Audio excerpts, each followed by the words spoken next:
Buenos días, somos estudiantes de la Universidad Politécnica de Atlacomulco. Estamos cursando el primer cuatrimestre en la carrera de terapia física. El día de hoy les daremos una breve explicación del producto llamado paliatesis, referente a las lesiones tendones flexores de la mano.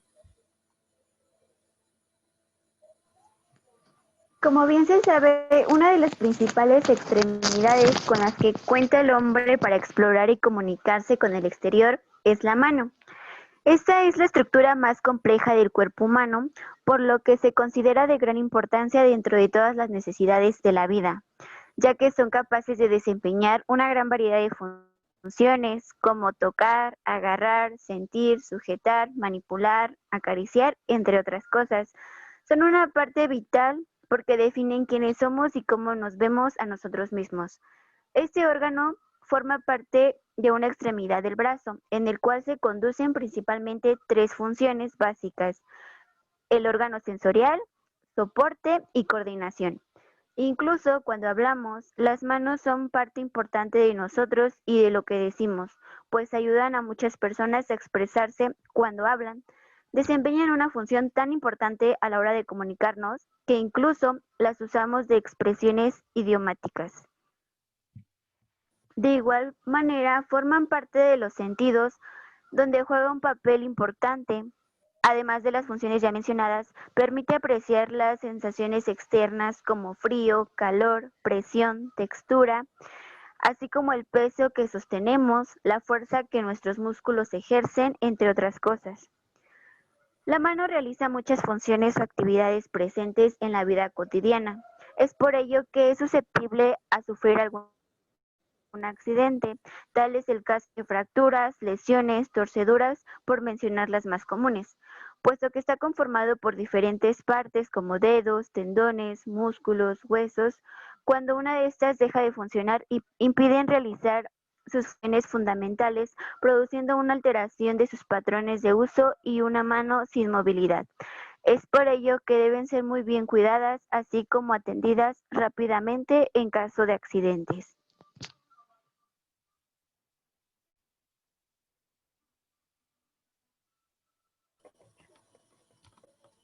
Bueno, lo que queremos dar con esta investigación es con el fin de asociar a la física con la terapia para explicar los procesos de la rehabilitación sobre lesiones flexores de la mano.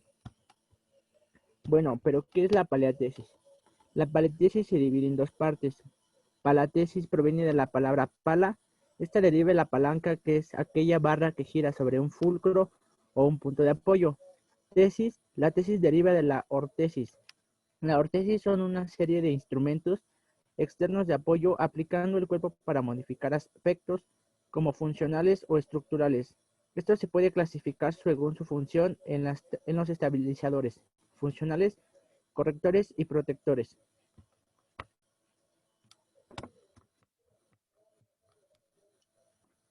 Bueno, comenzamos con las lesiones de tendones flexores de la mano. Los tendones flexores permiten la flexión de los dedos. En los dedos largos tenemos un flexor superficial y un flexor profundo, a diferencia de lo que ocurre en el pulgar, donde tenemos un flexor largo y un flexor corto del pulgar.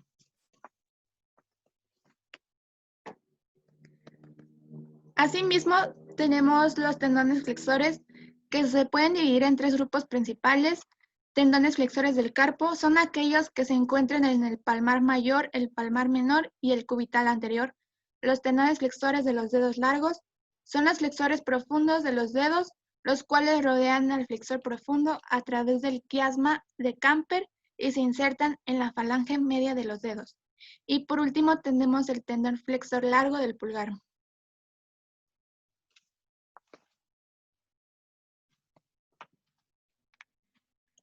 Continuamos con la anatomía, origen e inserción de los tendones flexores.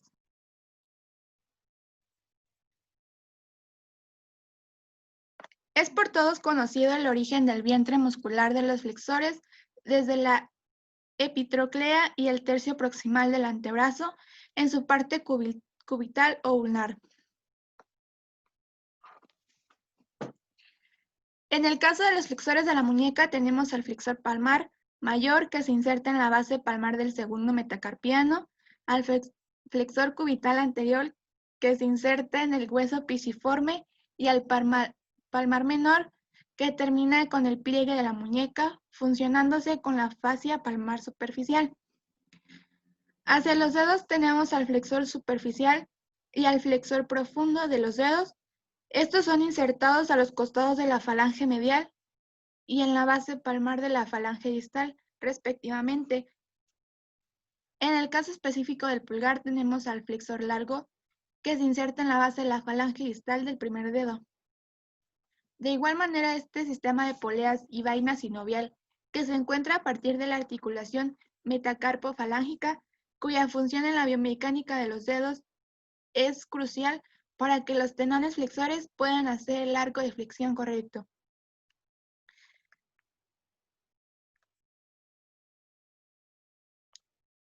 Entre las vainas sinoviales tenemos vainas digitocarpianas. Estas vainas se internan y son envueltas a los tenones flexores de los dedos al nivel del túnel carpiano. Va pasando por detrás de los flexores profundos y se va envolviendo a los flexores superficiales de los dedos 4 y 5 en un fondo de saco pretendinoso.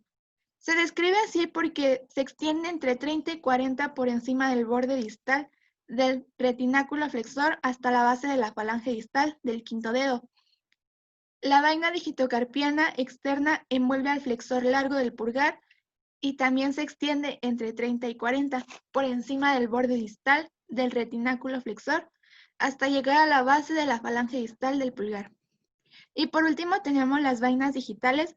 Estas solamente son rodeadas a los 3 dedos medios e inician en 1 centímetro proximal a la articulación hasta la base de la falange distal correspondiente. Una vaina fibrosa gruesa fija a los bordes laterales de las falanges y envuelve a cada aparato flexor y a su vaina sinovial. Contamos con el sistema de poleas de los flexores. Esta primera descripción del sistema de poleas del aparato flexor fue realizada por Leonardo da Vinci, mientras que la descripción que utilizamos actualmente es la de Doyle.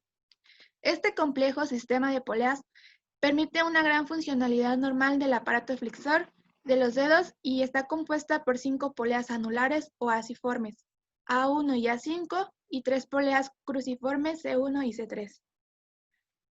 Cada una de estas poleas está compuesta por 3 capas. La capa interna produce ácido hialurónico y su función es la de facilitar un deslizamiento de los tendones dentro del túnel fibroso.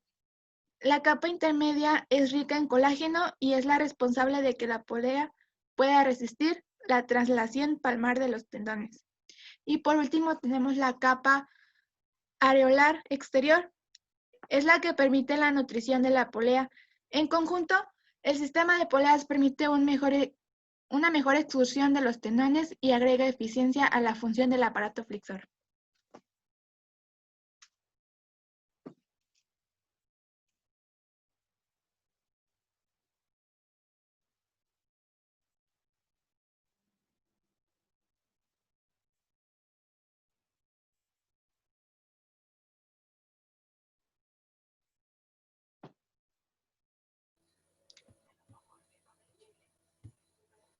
Pero ¿por qué se lesionan los tendones? Los tendones flexores se lesionan normalmente por heridas a nivel de la palma, de la mano o cara volar de los dedos. Se trata de una patología muy frecuente por accidentes domésticos, al cortarse con un cuchillo o cristal, o por accidentes laborales. Se puede acompañar de lesiones de otras estructuras de la zona como vasos sanguíneos y nervios.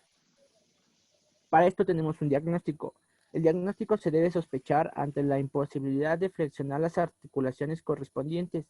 Aunque al existir tendones superficiales y profundos, no siempre es fácil saber cuál es la lesión y a qué nivel. Cuando estos están lesionados, ambos flexores, el dedo queda completamente extendido. Además de que necesitaremos una cirugía en el tendón flexor de la mano. El tratamiento es siempre quirúrgico y lo ideal es la reparación primaria en un solo tiempo, aunque si no se reúnen las condiciones para ello, es mejor diferirla.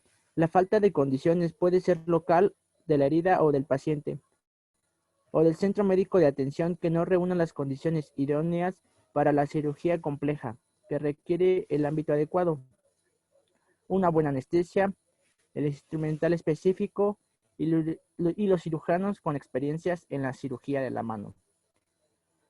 Bueno, los tendones flexores pueden provocar importantes alteraciones cicatrizales que se ensombrecen en el pronóstico en muchos casos. Para intentar evitarlas hay que compaginar la inmovilización con la rehabilitación precoz, lo que no siempre es muy difícil.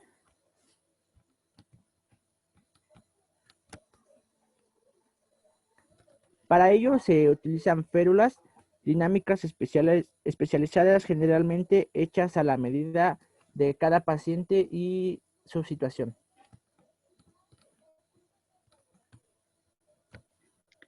Seguimos con una biomecánica en el aparato flexor.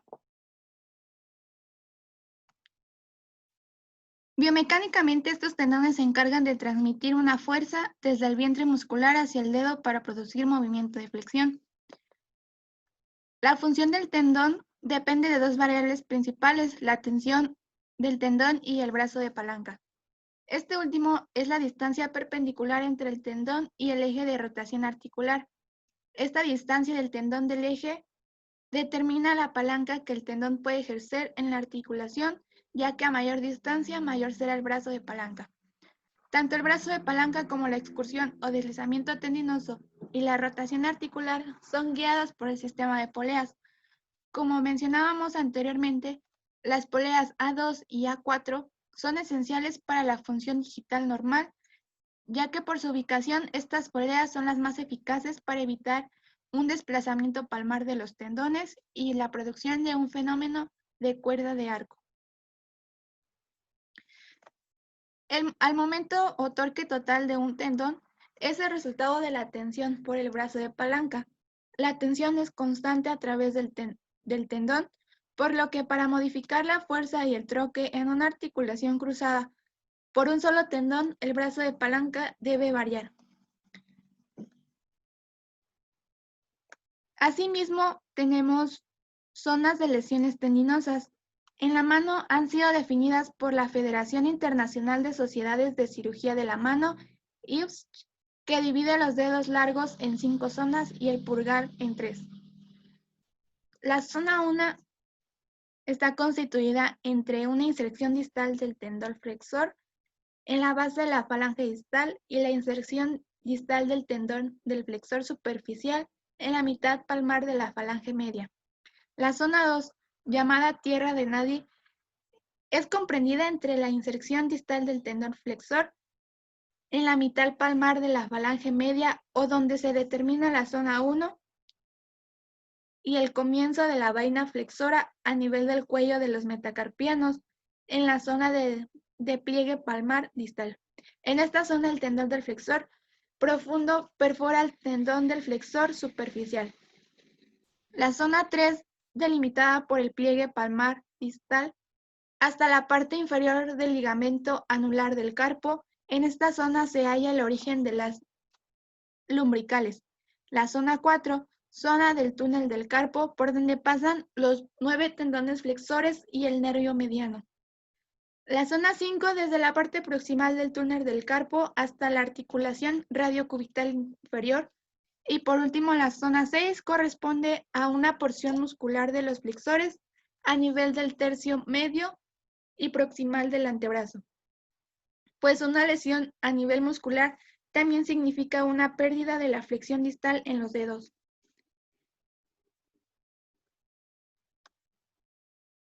Por esto es importante la valoración de los tendones flexores, pues permite establecer una línea base de los problemas del movimiento y un desempeño ocupacional.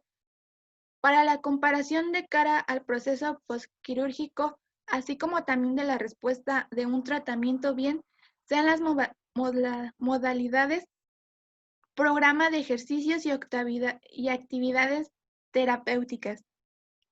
En una examinación clínica de los tendones flexores, se debe principalmente evaluar un movimiento activo y pasivo, observar si la posición del dedo lesionado, que debido a una lesión de los tendones flexores, ésta se encuentra en hiperextensión. Otra forma de examinar es hacer presión en la punta de los dedos y evidenciar que el dedo lesionado presenta menos tensión que los demás. También se debe tener en consideración la entrevista del participante o el paciente, una evaluación de las estructuras, las funciones corporales de los dedos y una evaluación de la actividad. En esta examinación de los tendones se observa principalmente una posición de dedos lesionados. Para poder saber cuántos y cuáles fueron los dedos afectados, se debe tomar en cuenta cuál de estos tiene una tensión menor y su movilidad. Después de esto se lleva a cabo un proceso de cicatrización que aproximadamente es de 3 meses, dependiendo si la lesión fue de mayor o menor grado. Para una rehabilitación se aplica en pacientes con lesiones de tendones flexores de la mano. Se colocará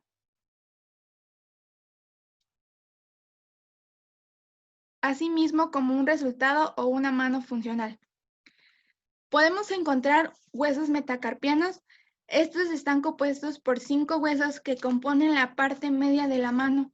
Los huesos carpianos son 8 huesos que forman la muñeca y estos huesos carpianos están conectados a 2 huesos del brazo, el hueso cúbito y el hueso radio. La luxación o subluxación de los tendones es uno de los diagnósticos que son diferenciados a tener en cuenta ante la existencia del dolor en el lado cubital de la muñeca, por lo que su diagnóstico puede ser con frecuencia desapercibido.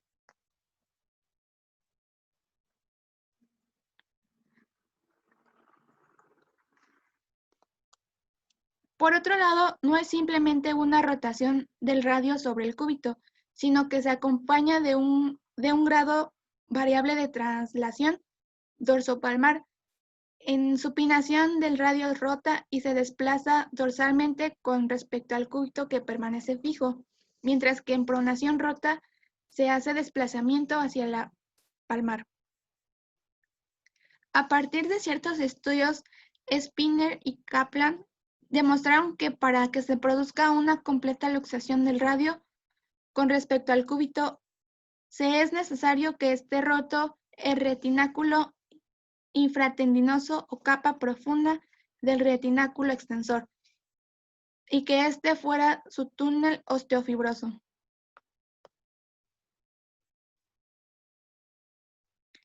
Las fracturas y luxaciones del carpo no son muy frecuentes, por lo que son causados por un trauma de alta energía o caídas debido a una extensión excesiva de la mano.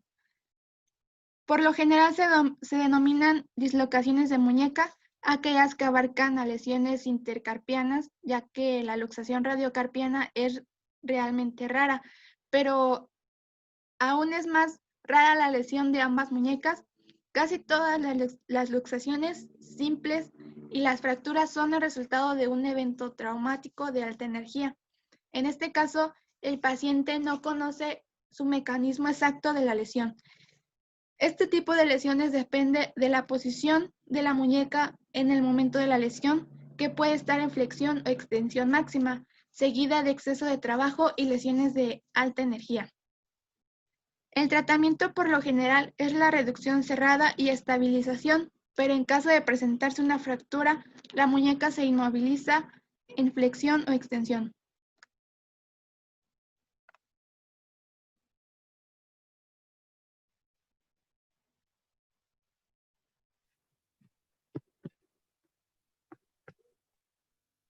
La mayoría de veces se utiliza como dispositivo inmovilizador. En este caso se utilizará o se colocará para la rehabilitación la palatesis, dispositivo de soporte de tipo funcional, que se posee un elemento elástico que brinda apoyo, inmovilización, extensión a la extensión de la mano. La palatesis pertenece a una pequeña parte de la física, por lo que es muy semejante a una palanca de segundo género, ya que utiliza los componentes como la fuerza, la resistencia, fulcro o punto de apoyo. Sus principales objetivos es sustituir el esfuerzo realizado por la mano, favorecer la función de la mano lesionada, rehabilitar el tendón para que vuelva a su estado normal, corregir alguna deformidad.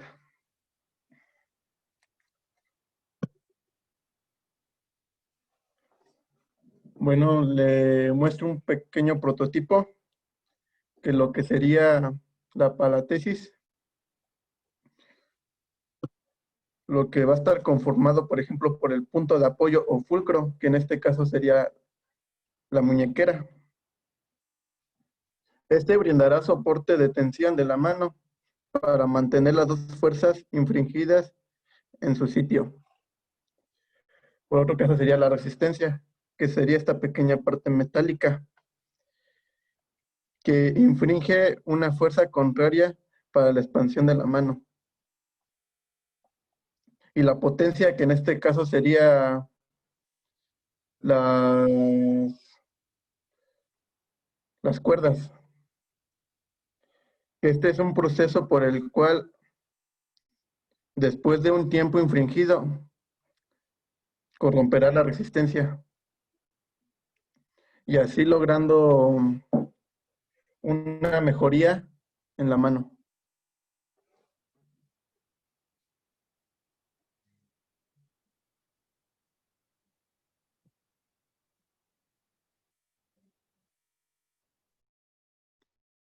Pues bueno, eso sería nuestro pequeño proyecto de física aplicado a la terapia física. Y pues espero les sea de su agrado y muchas gracias por su atención.